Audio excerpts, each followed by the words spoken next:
are part of my every day. And so on Tuesdays, well, not every Tuesday because it takes me a while to go through one box, I get my weekly veggie box. And this is something I started a long time ago. Goodness gracious, I should have done that ahead of time. I started this a long time ago because, first of all, it keeps me accountable to eating a lot of vegetables. It supports a local farm. I'm getting things fresh. This is from a farm here in San Diego County. I also get a lot for my money. So this box cost me $35. It's not certified organic because it's a family farm and they haven't gone that route, but I know the farmer, and so I know their practices, and I'm good with that.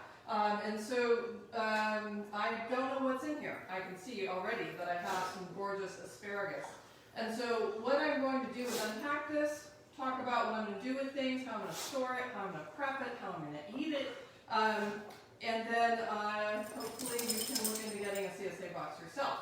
I would love to hear where you're watching from, and if you have a CSA box, if you used to have one, if you have problems with it, feel free to ask questions in the comments. I'm not coordinated enough to answer while I'm live, but I will answer afterwards.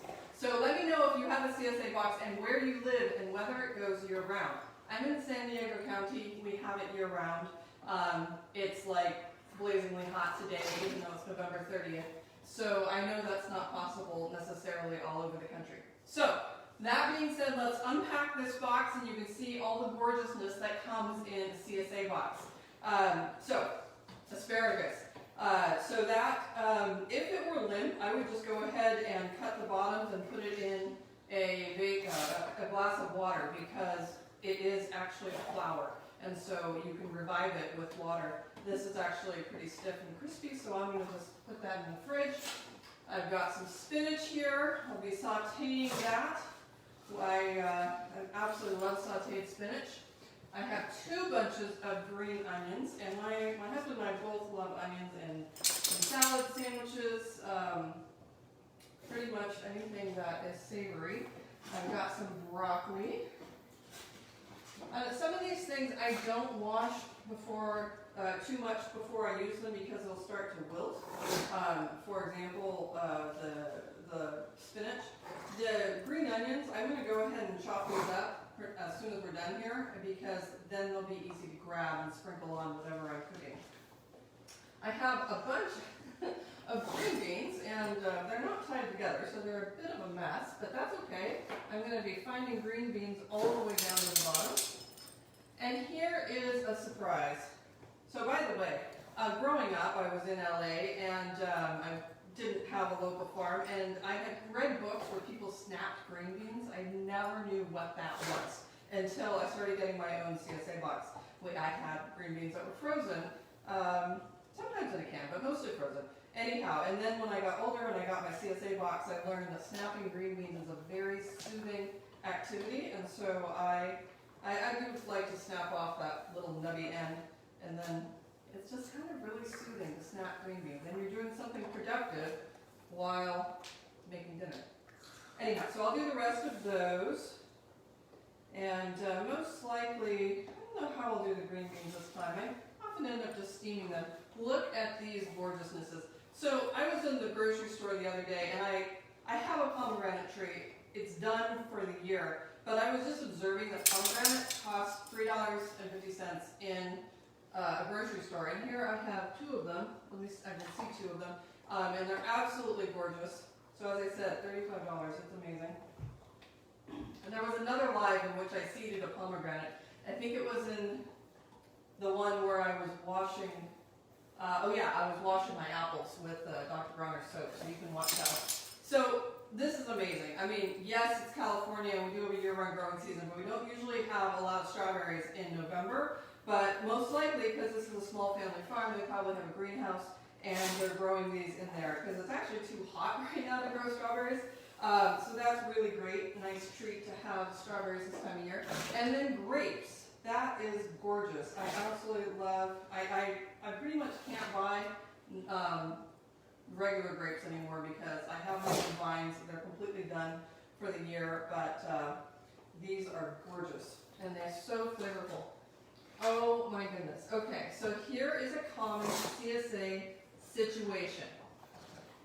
I am going to assume, because I know what these are mushrooms, of course, I'm going to assume that these are also mushrooms. Common CSA thing is that you get things in your box that you have no idea what they are, and that can seem a little bit daunting. But it's actually really fun. I'm going to assume they're mushrooms, so most likely I'm going to end up sauteing them with olive oil and garlic. But that is really cool that I'm going to get to figure out what these are. I'll look them up. They're kind of almost fuzzy looking. So that's going to be kind of fun. So whenever I don't know what something is, there's a website for my particular farm, which is the Yasakochi farm in Oceanside, and they deliver down the street from me, so I didn't go all the way to Oceanside. And that's the thing with how CSAs work. They get dropped off in central areas. I think I saw, I don't know, maybe 20, 25 boxes where I picked mine up today. And so I'm going to go on their website and see what this is. And if anybody knows what this is, you can go ahead and put it in the comments. And if you have a special thing you do with this particular mushroom, I would love to hear it.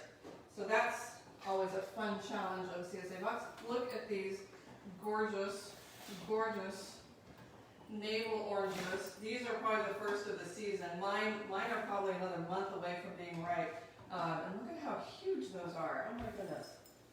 So I prefer not to put oranges in the fridge just because, first of all, I don't like biting into really cold things. And secondly, I think that takes the flavor out. Most things that's true, same with strawberries, tomatoes. I don't like the flavor when they're really cold. And then we have some pears. Now, sometimes I know that this particular farm gets their fruit, some of their fruit from other farms. So this one does have a sticker on it, like it could go to a grocery store, but it's still local, and so they're just collecting from people around them. I've got zucchini, which I learned the other day. I traumatized my son because I like to bread zucchini and bake it, and my son thinks it looks like chicken tenders. And then is mildly disappointed when he discovers it's zucchini. I'm okay with that. And then cucumbers. I asked my kids the other day if the VeggieTales cartoons that they watched when they were kids ever made them not want to eat vegetables because it was like eating their friends. If you remember, Larry the cucumber was a key part of that. They said not really. And then, now this one is really blowing my mind, but I absolutely love it. It must be a late melon. And you're going to assume this is a cantaloupe, orange on the inside, but so often I cut these open and they're some sort of green melon. I couldn't even tell you what it is, but it's delicious, so it doesn't matter if I don't know its name. And then we have some real fall things here. I've got 4 artichokes. Now again, I mean, if you know how much an artichoke costs in the store, and here I've got 4 of them. Absolutely beautiful. You know that an artichoke is actually a flower, and if you left these on their stem and let them open, they are a gorgeous purple flower. However, then you can't eat them. And then we have a good old butternut squash. This will probably be one of the last things I eat, just because the squash will, keep the longest. So I'm going to eat the fresher things like the broccoli and zucchini earlier. I mean, zucchini, of course, is also a squash, but it's a summer squash, so it has that soft shell. I'm finding some runaway strawberries in here. Tomatoes. All right. I know I'm bragging because we live in a warm climate, but there are winter tomatoes, and it is just a treat to have tomatoes in late November. Most likely, I will just be slicing these and drizzling some olive oil, salt and pepper. I actually have a basil-infused olive oil. I think that's what's going to go on those. And then we have some massive carrots. I'm still finding green beans down here because they just got into everything. Sorry. And look at this romaine.